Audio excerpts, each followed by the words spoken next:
Hello and welcome to Pi International Education and to our e-learning IELTS tips on answering questions. এখন আমরা answering questions বলতে বোঝাচ্ছি reading and listening মডিউলে যে কোয়েশ্চেন্সগুলো থাকে ওগুলো অ্যান্সার করার জন্য একটা ছোট টিপস আপনাদেরকে শিখিয়ে দিব, and that is to answer all the questions. So আমরা সব কোয়েশ্চেন্সেরই অ্যান্সার করব। কেন? Because listening এ কিন্তু কোনো নেগেটিভ মার্কিং নেই, right? there is no negative marking.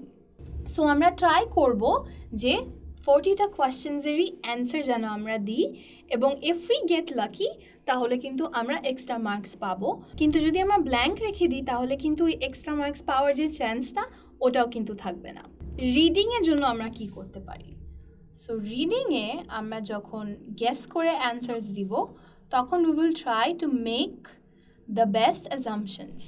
So পুরো প্যাসেজটা পড়ে প্যাসেজটার ব্যাপারে একটা মেইন আইডিয়া পেয়ে তারপরে আমরা অ্যান্সারটাকে দেওয়ার চেষ্টা করব। So we will try to make the best assumptions.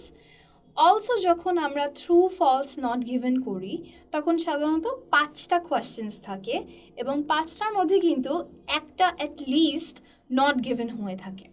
So আমি যদি 4টা অ্যান্সার করে ফেলি এবং 4টা অ্যান্সার্স আমি শিওর যে ট্রু এবং ফলসের মধ্যেই ছিল, তাহলে লাস্টে যে অ্যান্সারটা আমি দিব ওখানে যদি আমার কনফিউশন থাকে তাহলে কিন্তু আমি ইজিলি গেস করে দিতে পারি যে এটা নট গিভেন হবে, এবং দেয়ার ইজ 70 to 80% চান্স যে আপনার এই অ্যান্সারটা কারেক্ট হবে।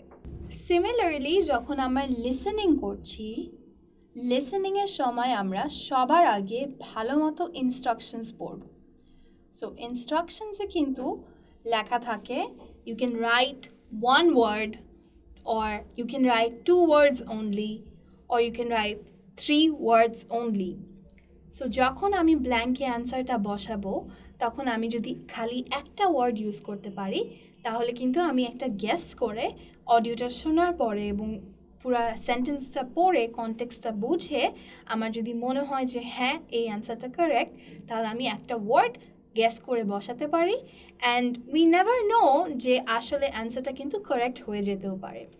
কিন্তু যদি আমরা অ্যাটেম্প্ট না করি অ্যান্সারগুলো করার তাহলে কিন্তু মার্কস আমরা যেটা পাওয়ার চান্সেস আছে সেটাও না পেতে পারি। দেয়ারফর আমরা এতক্ষণ এটাই শিখলাম যে কীভাবে রিডিং অ্যান্ড লিসেনিং মডিউলে আমরা 40টা কোয়েশ্চেন্সেরই অ্যান্সার করব, since there is no negative marking, meaning যে অ্যান্সারটা যদি ভুল হয় তাহলে আমাদের মার্কস কাটা যাবে না, অ্যান্ড আমরা সবগুলো কোয়েশ্চেন্সেরই অ্যান্সার করব based on the guesses that we can make এবং reading the instructions that the question gives us.